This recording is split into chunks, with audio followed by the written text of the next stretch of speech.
ನಮಸ್ಕಾರ ಕದಂಬ ನ್ಯೂಸ್ಗೆ ಸ್ವಾಗತ. ನಾನು ಸೋನಿಕಾ ಸುದೇಶ್. ಮೊದಲಿಗೆ ಮುಖ್ಯಾಂಶಗಳು. ವಾಹನ ಸವಾರರು ಸಂಚಾರಿ ನಿಯಮ ಪಾಲಿಸಿ, ಇಲ್ಲದಂದರೆ ಲೈಸೆನ್ಸ್ ರದ್ದು, ದಂಡ ಬದಲು ಹೆಲ್ಮೆಟ್ ವಿತರಣೆ. ಎಸ್ಪಿ ಪ್ರದೀಪ್ ಗುಂಟಿ. ಭಾರತ ಶೀಘ್ರದಲ್ಲೇ ವಿಶ್ವದ 3ನೇ ಅತಿದೊಡ್ಡ ಆರ್ಥಿಕ ದೇಶವಾಗಲಿದೆ. ರಾಷ್ಟ್ರಪತಿ ದ್ರೌಪದಿ ಮುರ್ಮು. ವಡಗೌಡಿನಲ್ಲಿ ಶಾಸಕ ಪ್ರಭು ಚವ್ಹಾಣ್ ಗ್ರಾಮ ವಾಸ್ತವ್ಯ. ಸುದ್ದಿಯ ವಿವರಗಳು. ವಾಹನ ಸವಾರರ ಸುರಕ್ಷತೆ ಪ್ರಯಾಣಕ್ಕಾಗಿ ರಸ್ತೆ ಸಂಚಾರ ನಿಯಮ ಕಡ್ಡಾಯವಾಗಿ ಪಾಲಿಸಬೇಕು ಎಂದು ಬೀದರ್ ಸಂಚಾರ ಪೊಲೀಸರು ಹರಸಾಹಸ ಪಡುತ್ತಿದ್ದಾರೆ. ಈ ಪ್ರಯುಕ್ತ ಬೀದರ್ ನಗರದಲ್ಲಿ ರಸ್ತೆ ಸುರಕ್ಷತಾ ಅಭಿಯಾನದ ಹಿನ್ನೆಲೆ ವಾಹನ ಚಲಾವಣೆ ಮಾಡುವಾಗ ಕಡ್ಡಾಯವಾಗಿ ಸೀಟ್ ಬೆಲ್ಟ್, ಹೆಲ್ಮೆಟ್ ಧರಿಸಬೇಕೆಂದು ಸಂಚಾರ ಪೊಲೀಸರು ವಾಹನ ಸವಾರರಿಗೆ ಹೇಳಿದರು. ನಮ್ಮ ಜೀವಕ್ಕೆ ಎಷ್ಟು ಪ್ರಾಮುಖ್ಯ ನೀಡುತ್ತೇವೋ ಅಷ್ಟೇ ಇನ್ನೊಬ್ಬರ ಜೀವಕ್ಕೂ ಬೆಲೆ ಇದೆ ಎಂಬ ವಾಸ್ತವವನ್ನು ಅರಿಯಬೇಕು. ಸಂಚಾರದ ವೇಳೆ ರಸ್ತೆ ನಿಯಮಗಳನ್ನು ಕಟ್ಟುನಿಟ್ಟಾಗಿ ಪಾಲಿಸಬೇಕು. ಕಾರ್ ಪಾರ್ಕ್ ಮಾಡುವವರು ಸಂಚಾರಿ ಪೊಲೀಸರ ಮಾರ್ಗ ಸೂಚಿಸಿ ಅನುಸರಿಸಬೇಕು. ಇಲ್ಲವಾದರೆ ದಂಡ ಹಾಕಲಾಗುತ್ತದೆ. ನಿಯಮ ಪಾಲಿಸದಿದ್ದರೆ ಲೈಸೆನ್ಸ್ ರದ್ದತಿ ಮಾಡಲಾಗುತ್ತದೆ. ದ್ವಿಚಕ್ರ ವಾಹನ ಸವಾರರು ಹೆಲ್ಮೆಟ್ ಧರಿಸದೆ ದ್ವಿಚಕ್ರ ವಾಹನ ಚಲಾಯಿಸುತ್ತಿದ್ದ ಸವಾರರಿಗೆ ಕಡ್ಡಾಯವಾಗಿ ಹೆಲ್ಮೆಟ್ ಧರಿಸುವಂತೆ ಪ್ರತಿನಿತ್ಯ ಸಂಚಾರಿ ಪೊಲೀಸರು ಬೀದರ್ ನಗರದಲ್ಲಿ ದ್ವಿಚಕ್ರ ವಾಹನ ಸವಾರರಿಗೆ ದಂಡದ ಬದಲಾಗಿ ಹೆಲ್ಮೆಟ್ ನೀಡಿ ಸಂಚಾರಿ ನಿಯಮದ ಅರಿವು ನೀಡಿದರು. ಈ ಸಂದರ್ಭದಲ್ಲಿ ಹಲವು ವಾಹನ ಸವಾರರು ಪೊಲೀಸರ ಜೊತೆಗೆ ವಾಗ್ವಾದ ನಡೆಸಿದರು. ಬೀದರ್ ಸಂಚಾರಿ ಪೊಲೀಸರು ವಾಹನ ಸವಾರರು ಸಂಚಾರಿ ನಿಯಮ ಕಟ್ಟುನಿಟ್ಟಿನ ನಿಯಮ ಪಾಲಿಸುವಂತೆ ಸವಾರರಿಗೆ ಬೀದರ್ ಜಿಲ್ಲಾ ಪೊಲೀಸ್ ವರಿಷ್ಠಾಧಿಕಾರಿ ಪ್ರದೀಪ್ ಗುಂಟಿ ಸೂಚಿಸಿದರು.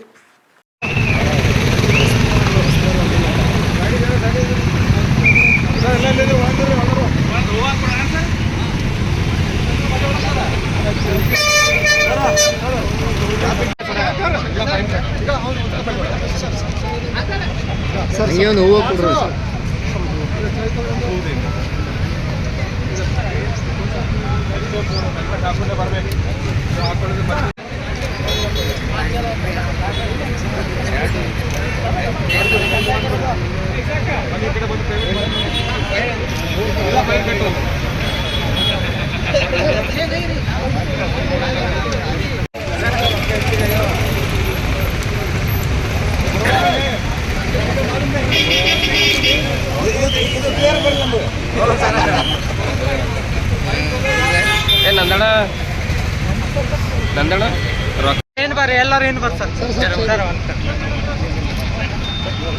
ನೆಕ್ಸ್ಟ್ ಟೈಮು ವಿತೌಟ್ ಹೆಲ್ಮೆಟ್ ಮತ್ತೆ ನೀವು ಬಂದ್ರೆ ಎರಡನೇ ಹೆಲ್ಮೆಟ್ ಖರೀದಿ ಮಾಡಿರ್ತಾರೆ. ವಿತೌಟ್ ಹೆಲ್ಮೆಟ್ ಹೊರಗಡೆ ಬರೋಕ್ಕಿಲ್ಲ.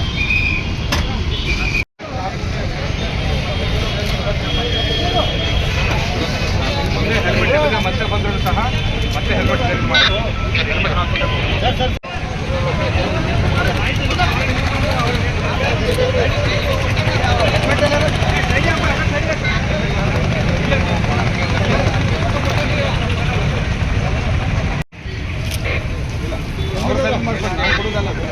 ಅವ್ರು ಖರೀದಿ ಮಾಡ್ಕೊಳ್ತಾರೆ.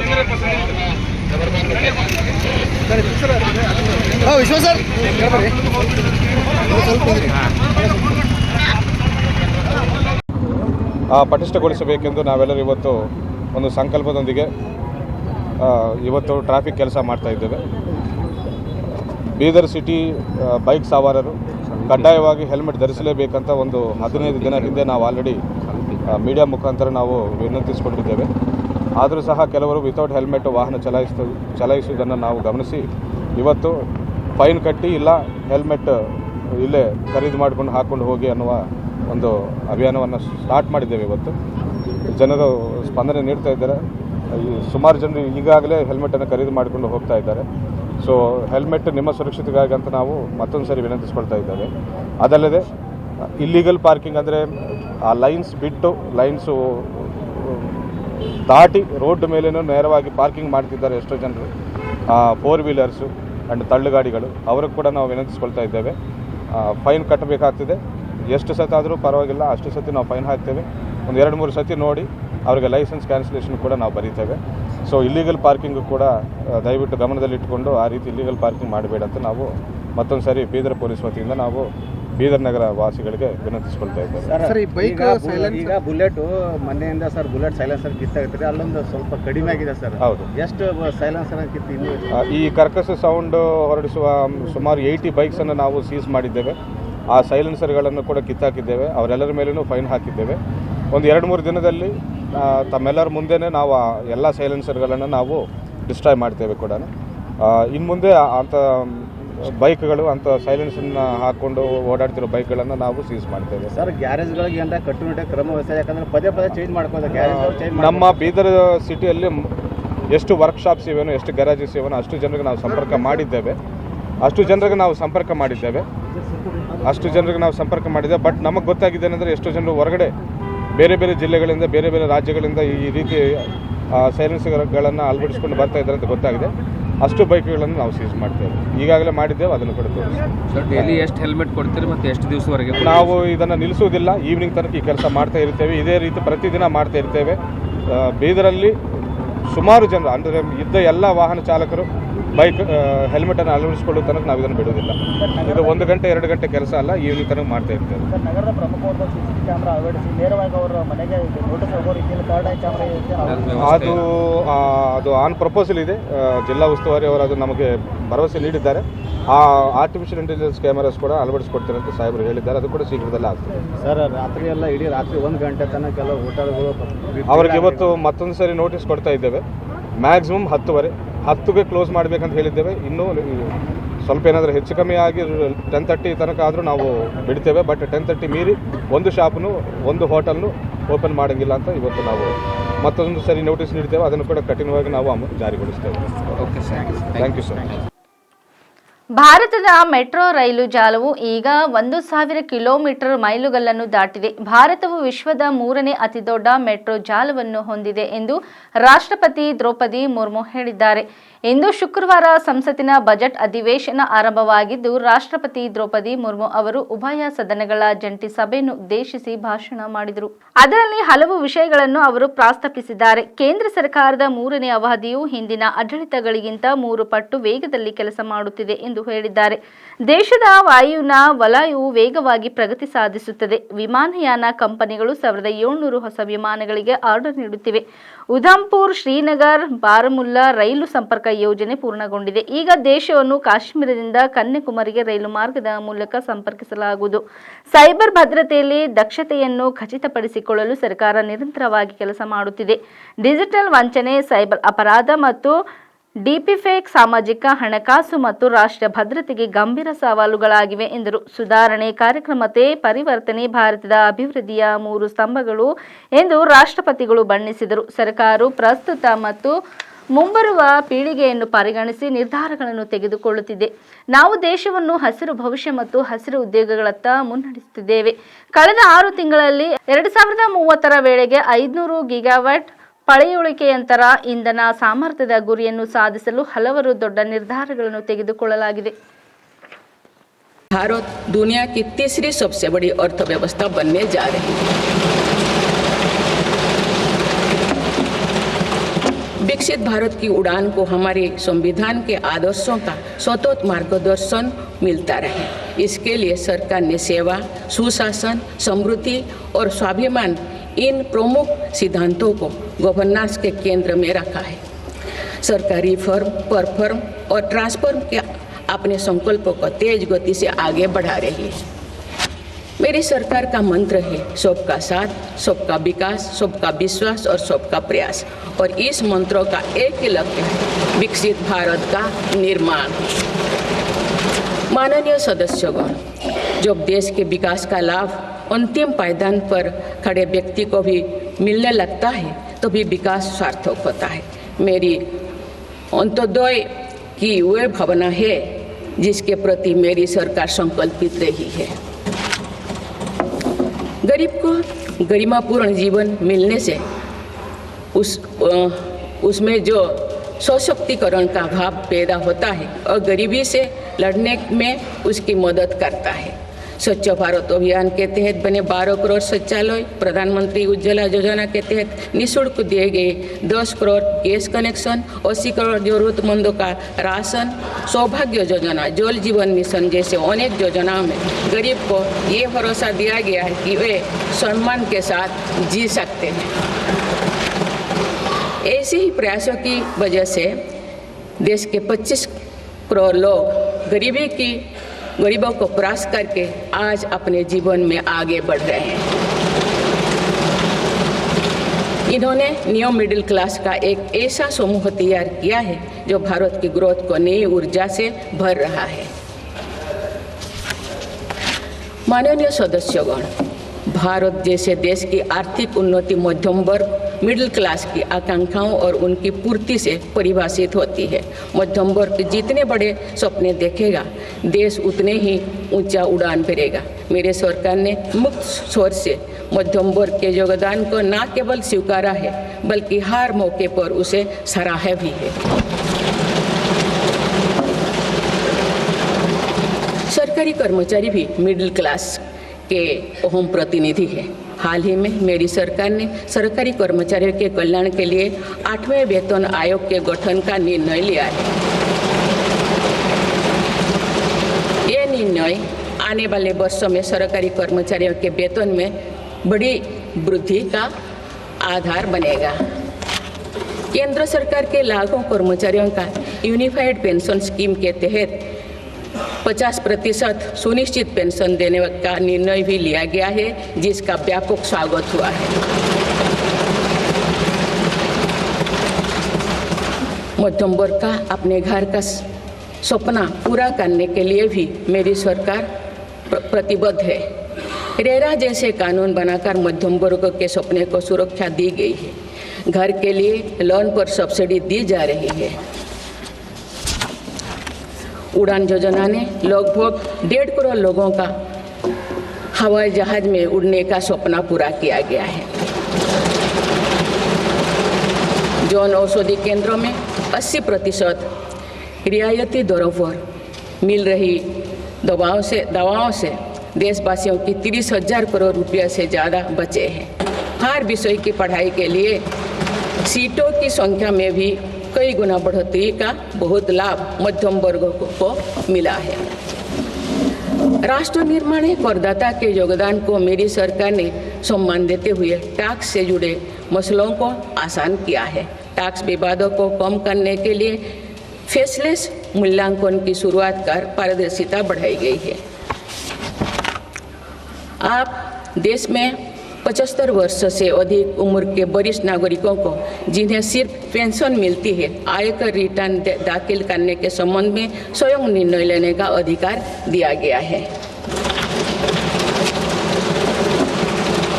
माननीय सदस्यगण, मेरी सरकार महिलाओं के नेतृत्व में देश को सशक्त बनाने में यानी ह्यूमन लेड डेवलपमेंट में विश्वास करती है।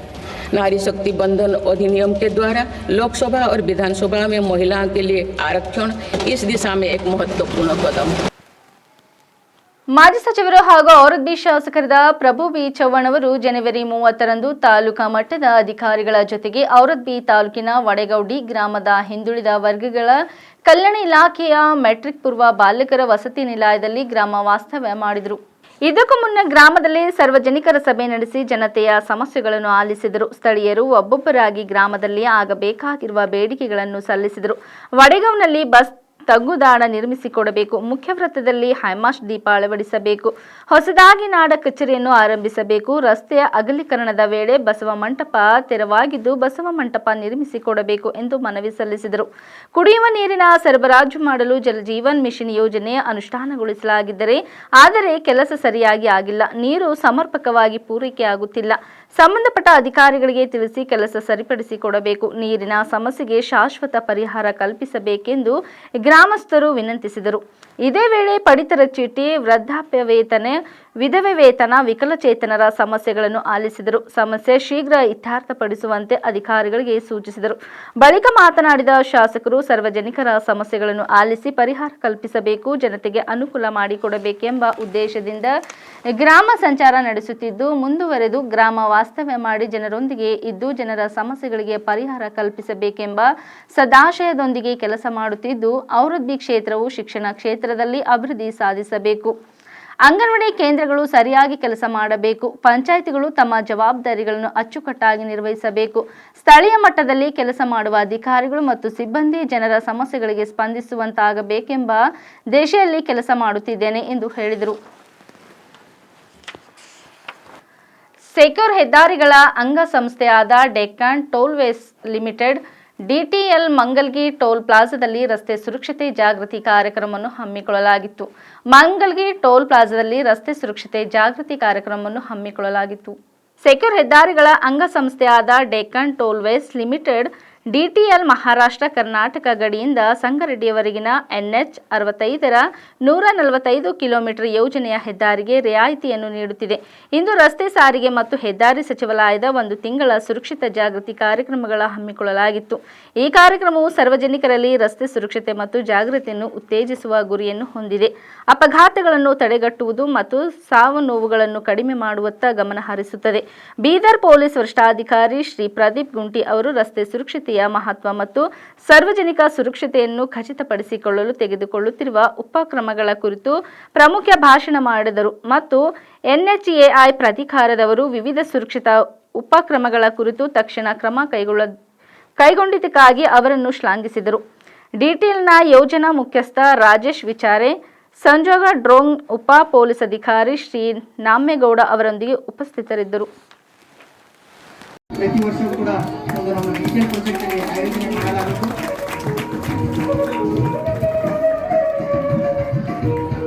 ಶ್ರೀನಿವಾಸ್ ಅಲ್ಲಾಪುರೆ ಸರ್ ಅವರು ಕೂಡ ದೀಪ ಬೆಳಗಿಸುವ ಮುಖಾಂತರ ಒಂದು ಕಾರ್ಯಕ್ರಮಕ್ಕೆ ಚಾಲನೆ ಕೊಡಬೇಕು. ಅದೇ ರೀತಿಯಾಗಿ ಸಂಜೋಗ್ ಡೋಂಗ್ರೆ ಸರ್ ಅವರು ಕೂಡ ದೀಪ ಬೆಳಗಿಸುವ ಮುಖಾಂತರ ಕಾರ್ಯಕ್ರಮಕ್ಕೆ ಚಾಲನೆ ಕೊಡಬೇಕು. ದೀಪ ಬೆಳಗಿನ ಎಲ್ಲ ಮಹನೀಯರಿಗೆ ತುಂಬ ಹೃದಯದ ಧನ್ಯವಾದಗಳು. ನಾನು ನಮ್ಮ ಚಿಟುಗುಪ್ಪ ಕ್ರಾಸ್ ಇರುತ್ತಲ್ಲ, ಚಿಟುಗುಪ್ಪ ನಿಂಬೂರ ಆ ಕ್ರಾಸ್ ಕಡೆ ಎಷ್ಟೋ ಸತಿ ಹೈ ಸ್ಪೀಡಲ್ಲಿ ಬೈಕ್ಸು ಈವನ್ ಆಟೋಗಳು ಬರುವುದು, ಲೆಫ್ಟ್ ಸೈಡಿಂದ ಬರ್ತಾರೆ, ನೇರವಾಗಿ ಹೈವೇ ಹತ್ತಿದ ತಕ್ಷಣ ಸ್ವಲ್ಪ ಆಚೆ ಹೋಗಿ 1-2 ಕಿಲೋಮೀಟರ್ ದೂರ ಹೋಗಿ U-ಟರ್ನ್ ತಗೊಂಡು ಲೆಫ್ಟ್ ಸೈಡ್ ಬರಬೇಕು ನ್ಯಾಷನಲ್ ಹೈವೇಗೆ. ಬಟ್ ಅವರು ನಮಗಷ್ಟು ಸಮಯ ಇಲ್ಲ, ಪೆಟ್ರೋಲ್ ಖರ್ಚು ಆಗ್ತದೆ ಅನ್ನೋ ನಿಟ್ಟಿನಲ್ಲಿ ಹೈವೇಗೆ ಡೈರೆಕ್ಟ್ಲಿ ರಾಂಗ್ ಸೈಡೆ ಹತ್ತುವುದನ್ನು ಎಷ್ಟೋ ಸತಿ ಗಮನಿಸಿದೆ. ಎಷ್ಟೋ ಸತಿ ನಾನು ಶಾಸ್ತ್ರಿ ಅವ್ರಿಗೂ ಕಾಲ್ ಮಾಡಿದೆ, ನಮ್ಮ ಇನ್ಸ್ಪೆಕ್ಟರ್ಗೂ ಕಾಲ್ ಮಾಡಿದೆ, DSPಗೂ ಕಾಲ್ ಮಾಡಿದೆ. ಈ ರೀತಿ ಹೈ ಸ್ಪೀಡಲ್ಲಿ ರಿವರ್ಸಲ್ಲಿ ರಾಂಗ್ ಸೈಡಲ್ಲಿ ಬರ್ತಾ ಇದ್ದಾಗ ಹೈವೇ ಮೇಲೆ ಹೋಗುವ ಯಾವುದಾದ್ರೂ ಒಂದು ಡಿಕ್ಕಿ ಹೊಡೆದ್ರೆ ಒಂದು ಜೀವ ಹೋದ್ರೂ ಸಹ ಆ ಕುಟುಂಬಕ್ಕೆ ಯಾರು ತೀರಿಸಲಾರದ ಒಂದು ದೊಡ್ಡ ಆಘಾತ ಆಗುತ್ತದೆ. ಸೊ ಎಷ್ಟೋ ಸತಿ ನಾನು ಇನ್ಸ್ಪೆಕ್ಟರ್ ಮಾತಾಡಿದೆ, ಇದು ಏನ್ ಮಾಡ್ಬೋದು, ಅಲ್ಲೇನಾದ್ರೂ ಒಂದು ಡಿವೈಡರ್ ತರ ಮಾಡಿದ್ರೆ ಅಲ್ಲಲ್ಲೇ ರೋಡ್ ಕ್ರಾಸ್ ಮಾಡ್ಕೊಂಡು ಹೋಗ್ತಾರಲ್ಲ ಅನ್ನುವ ಚರ್ಚೆ ಕೂಡ ನಡೆಸಿದ್ವಿ. ಶಾಸ್ತ್ರಿ ಅವರು ನಮ್ಮ ಇವರು ಎಲ್ಲರೂ ನನ್ನ ಆಫೀಸ್ಗೆ ಬಂದು ಏನೇನು ಮಾಡಬಹುದು ಸರ್ ಅಂತ ಚರ್ಚೆ ಮಾಡಿದ್ದೇವೆ. ಮಾಡಿದ್ದಾಗ ಒಬ್ಬ SP ಆಗಿ ನೀವು ನ್ಯಾಷನಲ್ ಹೈವೇ ಅಥಾರಿಟಿ ಆಫ್ ಇಂಡಿಯಾಗೆ ಬರೆದ್ರೆ ಈ ರೀತಿ ಆಕ್ಸಿಡೆಂಟ್ಗಳು ಆಗುವ ಸಾಧ್ಯತೆಗಳಿವೆ, ದಯವಿಟ್ಟು ಇದಕ್ಕೆ ಏನಾದರೂ ಒಂದು ಪರಿಷ್ಕಾರ ಹುಡುಕಾಡಿ ನಮಗೆ ಮಾಡಿಕೊಡಿ ರೋಡ್ ಸೇಫ್ಟಿಗಾಗಿ ಅಂತ ಅವ್ರಿಗೆ ಬರೆದ್ರೆ ಖಂಡಿತ ಅವ್ರ ಕಡೆಯಿಂದ ಸ್ಪಂದನೆ ಬರ್ತದೆ ಅಂತ ಹೇಳಿದ್ದಾರೆ. ಬಟ್ ನನಗೆ ನಂಬಿಕೆ ಇಲ್ಲ. ಈ ಪತ್ರಗಳು ಬರೆಯುವುದು, ನಾವೇನೋ ಕೇಳುವುದು, ಅದಕ್ಕೆ ಉತ್ತರ 6 ತಿಂಗಳ ನಂತರ ಬರುವುದು, ಅದಕ್ಕೆ ಮತ್ತೆ ಏನಾದರೂ ಒಂದು ರಿಮಾರ್ಕ್ ಬರುವುದು, ಮತ್ತೆ ನಾವು ಇನ್ನೊಂದು ಲೆಟರ್ ಪ್ರೊಸೀಡಿಂಗ್ಸ್ ಮಾಡುವುದು ನಂಬಿಕೆ ಇರಲಿಲ್ಲ ನನಗೆ. ಆದರೂ ಸಹ ಅವರು ಹೇಳಿದ್ರಿಂದ ಒಂದು ಪತ್ರ ಬರೆದಿದೆ, ಈ ರೀತಿ ದಯವಿಟ್ಟು ಒಂದು ಸರ್ವಿಸ್ ರೋಡ್ ಆದ್ರೂ ಕೊಡಿ. ಸರ್ವಿಸ್ ರೋಡ್ ಅಂದ್ರೆ ಹೈವೇ ಬಿಟ್ಟು ಆ ಕಡೆ ಒಂದು ಸಣ್ಣ ರೋಡ್ ಹಾಕ್ತಾರೆ, ಅವ್ರು ರೋಡ್ ಕ್ರಾಸ್ ಮಾಡುವ ಅವಶ್ಯಕತೆ ಇಲ್ಲ, ಲೆಫ್ಟ್ ಇಂದಲೇ ಹೋಗ್ಬೋದು ಅವರು ಸರ್. ಬಟ್ ಸರ್ವಿಸ್ ರೋಡ್ ಅಂದ್ರೆ ತುಂಬಾ ಖರ್ಚಿನ ವ್ಯವಹಾರ. ಒಂದು 1 ಕಿಲೋಮೀಟರ್ ರೋಡ್ ಹಾಕಬೇಕಾದ್ರೆ ಕೋಟಿ ಖರ್ಚಾಗ್ತದೆ. ಮತ್ತೆ ಅಷ್ಟು ಫಂಡ್ಸ್ ಕೊಡ್ತಾರೋ ಇಲ್ವೋ, ಆಮೇಲೆ ಆ ಜಮೀನು ಯಾರ್ಯಾರ್ದಿದ್ದೇನೋ ಅವ್ರ ಕಡೆಯಿಂದ ನಾವು ಜಮೀನು ಪರ್ಚೇಸ್ ಮಾಡ್ಕೋಬೇಕು ಗೌರ್ಮೆಂಟ್ ಕಡೆಯಿಂದ. ಇಷ್ಟೆಲ್ಲ ಹೇಳಿದ್ದಾರೆ, ಆಗ್ತದೋ ಆಗುದಿಲ್ವೋ ಅಂತ ಅಂದ್ಕೊಂಡಿದೆ. ಬಟ್ ವಿತಿನ್ 2 months 3 months ಅಲ್ಲಿ ನ್ಯಾಷನಲ್ ಹೈವೇ ಅಥಾರಿಟಿ ಅವರು, ಡೆಕ್ಕನ್ ಟೋಲ್ವೇಸ್ ಅವರು ಅದನ್ನು ಫಾಲೋ ಅಪ್ ಮಾಡಿ ಅದರ ಅವಶ್ಯಕತೆಯನ್ನ ಮೇಲೆ ಅಧಿಕಾರಿಗಳಿಗೆ, ಹಿರಿಯ ಅಧಿಕಾರಿಗಳಿಗೆ ತಿಳಿಸಿ ಆ ಸರ್ವಿಸ್ ರೋಡ್ ಸ್ಯಾಂಕ್ಷನ್ ಮಾಡಿಸ್ಕೊಂಡು ಬಂದಿದ್ದರಿಂದ ನಾನು ತುಂಬಾ ಸಂತೋಷವಾಗಿ ಇವತ್ತು ಮನಸ್ಫೂರ್ತಿಯಾಗಿ ಸಂತೃಪ್ತನಾಗಿ ನಾನು ಇವತ್ತು ಈ ಫಂಕ್ಷನ್ಗೆ ಬಂದಿದ್ದೇನೆ. ನಾನು ರೋಗಿಯ ಘನತೆಯಿಂದ ಸಾಯುವ ಹಕ್ಕಿಗಾಗಿ ಸುಪ್ರೀಂ ಕೋರ್ಟ್ ನೀಡಿರುವ ನಿರ್ದೇಶನವನ್ನು ಜಾರಿಗೆ ತರಲು ರಾಜ್ಯ ಆರೋಗ್ಯ ಇಲಾಖೆ ನಿರ್ಧರಿಸಿದೆ ಎಂದು ಕರ್ನಾಟಕ ಆರೋಗ್ಯ ಸಚಿವ ದಿನೇಶ್ ಗುಂಡೂರಾವ್ ಶುಕ್ರವಾರ ಘೋಷಿಸಿದ್ದಾರೆ. ಈ ಸಂಬಂಧ ತಮ್ಮ ಸಾಮಾಜಿಕ ಮಾಧ್ಯಮ ಎಕ್ಸ್ನಲ್ಲಿ ಪೋಸ್ಟ್ ಮಾಡಿರುವ ಅವರು, ಮರಣ ಇಚ್ಛೆ ಉಯ್ಯಲು ಎಂಡಿ ಅಥವಾ ಲಿವಿಂಗ್ ವಿಲ್ ಅನ್ನು ಸಹ ಹೊರತಂದಿದೆ ಎಂದು ಹೇಳಿದ್ದಾರೆ. ಇದರಲ್ಲಿ ರೋಗಿಯು ಭವಿಷ್ಯದಲ್ಲಿ ತಮ್ಮ ವೈದ್ಯಕೀಯ ಚಿಕಿತ್ಸೆಯ ಬಗ್ಗೆ ತಮ್ಮ ಇಚ್ಛೆಯನ್ನು ದಾಖಲಿಸಬಹುದು. ನಮ್ಮ ಕರ್ನಾಟಕ ಆರೋಗ್ಯ ಇಲಾಖೆ ಡಿಫಾಕ್ ರೋಗಿಯ ಘನತೆಯಿಂದ ಸಾಯುವ ಹಕ್ಕಿಗಾಗಿ ಸುಪ್ರೀಂ ಕೋರ್ಟ್ನಲ್ಲಿ ನಿರ್ದೇಶನವನ್ನು ಜಾರಿಗೆ ತರಲು ಐತಿಹಾಸಿಕ ಆದೇಶವನ್ನು ಅಂಗೀಕರಿಸುತ್ತದೆ ಎಂದು ದಿನೇಶ್ ಗುಂಡೂರಾವ್ ತಿಳಿಸಿದ್ದಾರೆ. ಚಿಕಿತ್ಸೆಯ ಸಂದರ್ಭದಲ್ಲಿ ಚೇತರಿಕೆ ಸಾಧ್ಯವಿಲ್ಲದ ಸ್ಥಿತಿಗೆ ತಲುಪಿದರೆ ಆ ಸ್ಥಿತಿಯಲ್ಲಿ ಬದುಕಲು ಇಷ್ಟ ಇಲ್ಲದವರು ತಾವು ಚಿಕಿತ್ಸೆಗೆ ಒಳಪಡುವ ಮೊದಲೇ ಈ ರೀತಿಯ ಉಯ್ಯಲು ಬರೆಯಬಹುದು. ಇಂತಹ ಉಯ್ಯಲು ಇದ್ದರೆ ಅದನ್ನು ಜಾರಿ ಮಾಡುವುದು ವೈದ್ಯರು ಹಾಗೂ ಬಂಧುಗಳ ಕರ್ತವ್ಯವಾಗುತ್ತದೆ. ರೋಗಿಯ ಕೃತಕ ಉಸಿರಾಟ ಅಥವಾ ಜೀವರಕ್ಷಕ ವೈದ್ಯಕೀಯ ಚಿಕಿತ್ಸೆಗೆ ತಡೆ ನೀಡಲು ಇದರಿಂದ ವೈದ್ಯರಿಗೆ ಅವಕಾಶ ಇರುತ್ತದೆ. ಬದುಕುವುದಿಲ್ಲ ಎಂದು ಗೊತ್ತಿದ್ದು ಅನಗತ್ಯವಾದ ದುಬಾರಿ ವೆಚ್ಚದ ಚಿಕಿತ್ಸೆ ನೀಡುವುದನ್ನು ತಪ್ಪಿಸಲು ಇದರಿಂದ ಸಾಧ್ಯವಾಗುತ್ತದೆ ಎಂದು ತಿಳಿಸಿದರು. ಇಲ್ಲಿವರೆಗೆ ಸುದ್ದಿ ಕೊಟ್ಟಿದ್ದು ನಾನು ಸೋನಿಕಾ ಸುದೇಶ್. ಮುಂದಿನ ಸುದ್ದಿಯೊಂದಿಗೆ ಮತ್ತೆ ಭೇಟಿಯಾಗೋಣ. ವಂದನೆಗಳು.